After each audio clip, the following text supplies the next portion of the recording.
અમદાવાદ મહાનગરપાલિકાની અંદર જે વાત કરીએ કે હિંમતનગર તરફથી આવતા, ચિલોડા તરફથી આવતા લોકો કોતરપુરથી એન્ટર થઈ આઈટીઆઈ તરફ નરોડામાં આવતા હોય છે.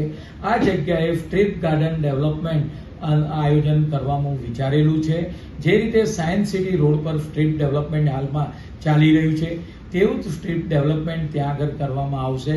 પરિણામે વાત કરીએ કે અમદાવાદની એન્ટ્રીમાં દાખલ થતા લોકોને એક સ્માર્ટ સિટી અને ગ્રીન સિટીની અંદર દાખલ થયા હોય.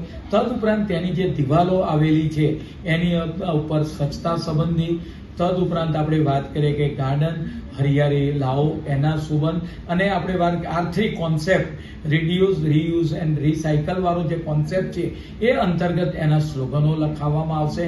પરિણામે એ રોડનું બ્યુટિફિકેશન, કોતરપુરથી નરોડા આઈટીઆઈ રોડનું એકદમ બ્યુટિફિકેશન કરવામાં આવશે. મહાનગરપાલિકાની અંદર લગભગ 5600 જેટલા સીસીટીવી કેમેરા આપણે વાત કરીએ કે ઓન રોડ લાગેલા છે. એનું કમાન્ડ એન્ડ કંટ્રોલ રૂમથી આ કેમેરાનું મોનિટરિંગ કરવામાં આવે છે. જે પણ કેમેરા ટેકનિકલ કારણસર બંધ થયેલા હોય તો તરત જ આપણે વાત કરીએ કે ઓએનએમને આધારે એ કેમેરા ચાલુ કરવામાં આવતા હોય છે. જેવા કે અંડરબ્રિજ હોય, વરસાદની સિઝનની અંદર અંડરબ્રિજના કેમેરા એ વોટર લેવલ બતાવતા હોય છે, વોટર લેવલ જોઈ શકાય છે. મોટાભાગના જંકશનો છે એની અંદર આવરી લેવામાં આવે છે. તદુપરાંત નવા 100 જંકશનનો ઓર્ડર પણ આપવામાં આવે છે. 31 ઓગસ્ટ પહેલા બીજા નવા 16 જંકશનો તૈયાર થઈ જશે. આમ મહાનગરપાલિકા ધીમે ધીમે સમગ્ર સંચાલન સીસીટીવી કેમેરાની અંતર્ગત થાય એ માટેના પ્રયત્નો હાલ ચાલી રહ્યા છે.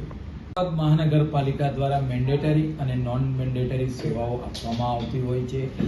સિવિક સેન્ટરો હોય, અર્બન હેલ્થ સેન્ટરો હોય, લાઇબ્રેરી હોય, જીમ હોય, સ્નાનાગરો હોય, આ પ્રકારની જ્યાં સેવાઓ મહાનગરપાલિકા દ્વારા આપવામાં આવતી હોય છે એ બિલ્ડિંગોની અંદર સીસીટીવી લગાવવાનો નિર્ણય કરવામાં આવે છે. લગભગ અંદાજિત 2000 જેટલા સીસીટીવી આ બિલ્ડિંગોની અંદર લગાવવામાં આવશે, જેનું અંદાજિત કામ લગભગ 3 થી 4 કરોડનું છે.